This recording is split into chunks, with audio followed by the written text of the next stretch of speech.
Hi friends, welcome back to my channel. అందరూ ఎలా ఉన్నారండి? నేనైతే బాగున్నాను. మీ అందరూ బాగుండాలని మనస్ఫూర్తిగా కోరుకుంటున్నానండి. ఈరోజు వీడియో వచ్చి సపోటా జ్యూస్ నేను ఎలా చేసినది వీడియోలో చూసేద్దాం.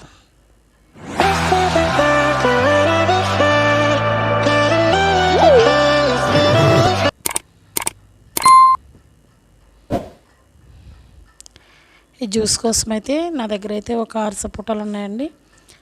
వాటితో నేను జ్యూస్ చేసుకుందాం అనేసి ఈ వీడియో చేస్తున్నానండి. ఇప్పుడే మిషన్ దిగాను, 2 అయిందండి టైం వచ్చి.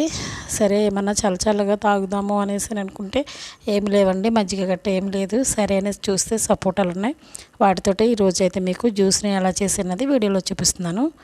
ముందైతే సపోటా అంతా ముక్కల కింద చేసుకుని ఆ పైన తొక్క తీసేసి లోపల గుజ్జు అంతా వేసుకున్న తర్వాత 2 స్పూన్లు షుగర్ వేసుకున్నానండి. తర్వాత పాలు అయితే మాత్రం ఈ జ్యూస్కి అయితే పాలు ఎక్కువ పడతాయి. జ్యూస్ అయితే రెడీ అయిపోయిందండి. కొంచెం ఐస్ వేసుకుని సపోటా జ్యూస్ అయితే నేనైతే గ్లాస్లో పోసేసుకున్నాను. 6 సపోటాలు వేస్తే ఒక కప్పు వచ్చిందండి జ్యూసు. బయట అయితే 2 సపోటాలతో వాళ్ళు చక్కగా కప్పు చేస్తారు జ్యూస్ అయితే రెడీ అయిందండి. పైన మాత్రం కొంచెం నేనైతే హార్లిక్స్ వేసానండి. హార్లిక్స్ వేసుకుంటే సపోటా జ్యూస్ చాలా టేస్ట్ ఉంటుంది.